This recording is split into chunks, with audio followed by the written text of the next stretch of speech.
Mount Massive was a pebble in the pond. An experiment on individuals. This is where the real sickness spreads. If you cannot look at what's there and not eat yourself hollow with shame,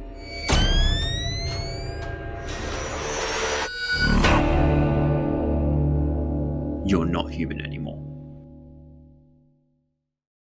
To say Outlast 2 is a game about religion is like saying Interstellar is a movie about space. The game oozes with religious themes and imagery, a bloody, visceral look into the depths of the God-fearing soul. Corruption, trauma, abuse, and yet even small glimmers of hope amid the despair.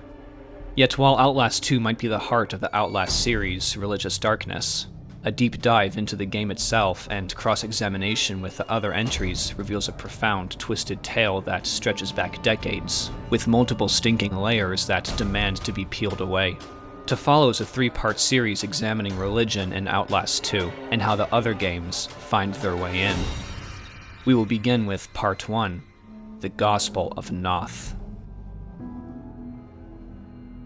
On August 8, 1959, a bus pulls into Albuquerque, New Mexico, and drops off a man named Sullivan Knoth.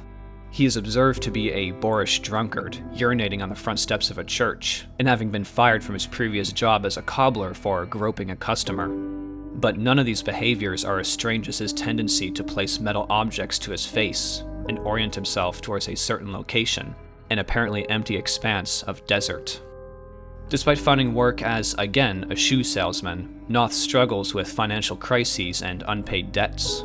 And in 1966, he desperately turns to radio sermons for answers. Yet underneath the proselytizing and the static, he hears the voice of God.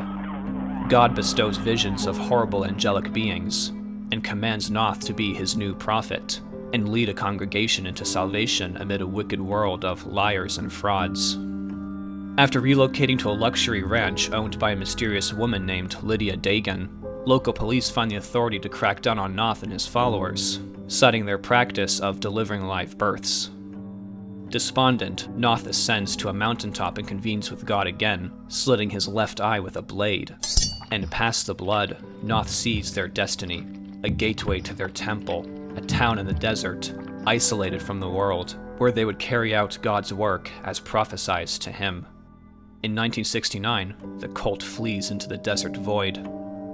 And in 1971, Temple Gate is founded. Much of this history is recorded in the Gospel of Knoth, an autobiographical account of the prophet's visions and predictions, written in vulgar apocalyptic prose. His flock is encouraged to incessantly transcribe it to paper and commit it to memory. The actual contents are a mishmash of various cultures and religions from around the world, yet wrapped in a Christianic cloak. To follow is a breakdown of all 15 chapters in the Gospel of Knoth, detailing every religious and historical reference of relevance. Chapter 1 immediately sees Knoth dubbing himself as the New Ezekiel, a title that the rest of Temple Gate adopts. Ezekiel was a biblical prophet who, like Knoth, was shown by God visions of angels and wheels within wheels, which would inspire the cult's insignia, and the formation of a new city and temple for the Israelites, or Knoth's chosen flock, to gather and worship. The chapter describes the land that would become Temple Gate as a stolen Zion of the Pueblos Jicarilla, Mescalero, and Navajo, native indigenous tribes who resided in the region, explicitly denoted as reservation lands. In almost every instance in the Gospel, Zion is Knoth's biblical term for America. Knoth is described as elected according to blood wept in Revelation, a reference to him cutting out his eye, tearing blood, and receiving God's visions. The closest parallel to this act exists not in the Bible but in Norse mythology. The god Odin famously cut out his own eye as payment for imbibing from Mimir's well, whose waters gifted drinkers with infinite cosmic knowledge, a clear metaphor for sacrificing physical sight for divine vision. We arrive at a verse comparing flesh to grass, and how flesh fed to pagan gods such as Baal and Moloch differs from flesh cut and scattered upon the ground, fertilized by blood, ultimately taking root and flourishing. This particular verse left us puzzled, but our best interpretation will be covered in Part 2. The first chapter ends with a proclamation that the enemy, known to be the Antichrist, will be conceived by Knoth himself, and that Knoth himself must be the one to slay the enemy. Chapter 2 is a call to split off from the rest of mankind, or the blood of Adam sullied by Cain, the first murderer. It claims that humanity and its various Abrahamic religions have corrupted the true words of Abraham, Jesus, and the Prophet Muhammad. It concludes with a final warning not to dwell on past assumptions or present-day fears, as there is a greater destiny to realize: the defeat of the enemy. Chapter 3 is a retelling of Knoth's history, once again written in this fanatical religious prose. It's clear he's attempting to capture the elaborate archaic style present in the Bible to establish ethos and further strengthen the illusion of holiness. But looking past the obfuscation, we learn that he refers to 1492, the popularized discovery of America, as the first year of Zion, and that he began writing his gospel on November 26, 1971. He recounts his various debts and unfulfilling life as a cobbler in Albuquerque, and then delivers an, interestingly worded tidbit about a usurping king called Lynch who faced war and fought not. Our best guess is that this is referring to President James Buchanan, who presided during the secession of the Confederacy in 1860, failing to stop the Civil War and leaving office right around its start, the Lynch name being a reference to the act of lynching prominent during that time. Admittedly, this interpretation remains nebulous. As the politics of antebellum America don't seem to feature in the Gospel, there are perhaps a dozen more influential presidents Knoth could have referenced in this context, and the Lynch invocation seems like a stretch, or maybe just a bad pun. Knoth recounts his fateful radio sermon, hearing the voice through the static as the word of the Lord, cast by an electric sinner. God quotes a passage from the Book of Lamentations, one in particular referring to foxes walking upon desolate Zion, which Knoth connects to the Navajo legends of Me Dotlishi and Me Iltsoi, respectively the blue and yellow fox. Knoth is then besieged with holy visions of a burning sun consuming the sky, and, interestingly enough, the color out of space, an explicit reference to a short story of the same name by H.P. Lovecraft, the relevance of which will also be discussed in a later video. Chapter 4 describes Knoth's subsequent fear and resistance to God's voice, going so far as to rip the hairs from his chest and bleed onto the ground. God informs Knoth that his fear is a result of his forefathers' own cowardice, and that he can turn from his old sinful ways, abandon his sinful country, and take on the word of the Lord. Chapter 5 describes the first of many visions Knoth claims to have seen, this one a creature birthed from a ball of fire, invoking Jesus upon the cross, with dozens of faces and thousands of eyes, clustered with wings and jaws. Abruptly, however, this creature's image changes to something a bit more familiar to Knoth.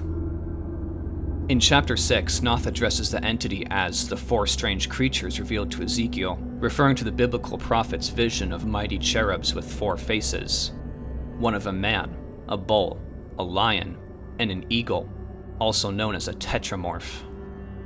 The entity confirms its identity and charges Knoth with a similar calling they had once revealed to Ezekiel, to be a leader in troubled times and guide the chosen flock from the floodwaters of Zion's blood. In Chapter 7, the tetramorph enters Knoth's mind and compels him to enact his ministry. They warn Knoth that the Pharisees will speak out against him, yet to not heed a single of their words, as they do nothing but the metaphorical equivalent of talking out their asses and eating their own shit. Nice. Knoth proceeds to go down among the wretched masses, those who have corrupted the Bible, with a final warning by the entity. Those who do not worship God to the fullest extent he demands are no better than parents who cut off the limbs of their own children, and God will hate them as child killers. Chapter 8 further delves into the entity's lamentations over the state of God's people, those who have historically waged war in Eretz Yisrael, aka the Holy Lands, against Babylon and the Roman Empire, eventually fallen to the Muslims. It invokes Baruch ben Neriah, the prophet Jeremiah's confidant, transcribing his proclamations of God's people growing complacent with false prophets and money-driven priests. It is here that the creature compels Knoth to slit his eye and weep blood, once again invoking Jeremiah, the weeping prophet, otherwise its spirit would leave his mind forever. Knoth follows through with this act, and the creature informs him that he has not cut out an eye, but a scale covering his true vision. Chapter 9 details Knoth's vision of he and his flock's eventual settlement. God's hand grabs him and lifts him from the world, carrying him 400 miles west across the lands of the Havasupai, atop a mountain. Hokamata is referenced here, a Havasupai god of evil who flooded the world in an attempt to sabotage the god of goodness, Tochapa's daughter. Knoth claims that this flood was actually the Noahic deluge from the book of Genesis. Knoth covers his uninjured eye, and God enters the slit of his injured eye, revealing to him the name, image, and eventual inhabitants of their destined settlement. In the words of Knoth, "Here is your temple, and here is your gate." Chapter 10 reveals that Temple Gate's destiny is to slit the throat of the spider-eyed lamb, the more flowery name of the enemy, aka the Antichrist. It also covers Knoth's gathering of his disciples from Albuquerque, from the town of Holy Faith, aka Santa Fe, and Los Alamos, whose residents he refers to as impotent apocalyptans, perhaps a reference to the area's history with nuclear testing. It is here that we see the origin of Knoth's supposedly providential promiscuity. He is advised to rut all he wants with the women he has provided, with the exception of women who have sisters, and daughters whose mothers are still alive and able to rut. Well, at least they have standards. These women would become Knoth's fiercest warriors, garbed in wimples, the headdresses worn by nuns, and bearing weapons that censor, rather, weapons that glow and smoke with burning incense. Knoth is commanded to bear many children with these women, and to build a nation from his bloodline. But the chapter's final verse also delivers a warning. Among these children, the enemy will be born. Chapter 11 reiterates that the Antichrist would be conceived within Temple Gate, and that all who are wicked shall be revealed by the Lord's light.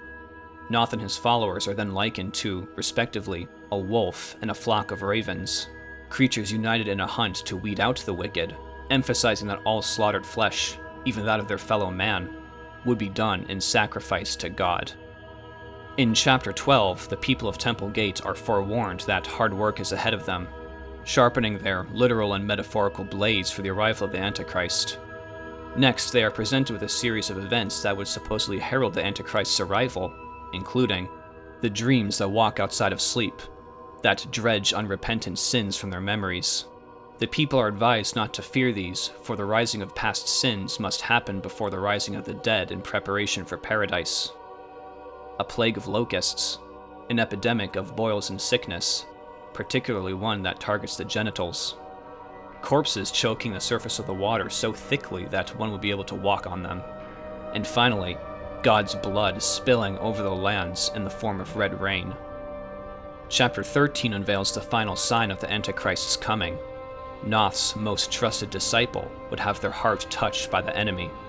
This individual is described as the offspring of Seth, Adam and Eve's third child after Cain and Abel, often regarded in Christianity as a schismatic offshoot of the faith. This disciple will go on to descend to the enemy's level and revel in sinful pleasure, sparking an uprising of fellow heretics. Heretics doomed by God to suffer 1,000 tortures both in this life and the next.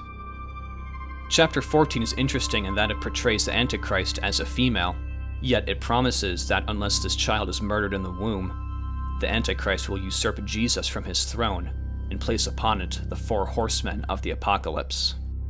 Yet upon her murder, Knoth will be anointed to a godlike figure, a horseman with flaming eyes, a crown of many crowns, and garments draped in blood, and angels would descend to feast upon the flesh of all under their watch, thus bringing about rapture.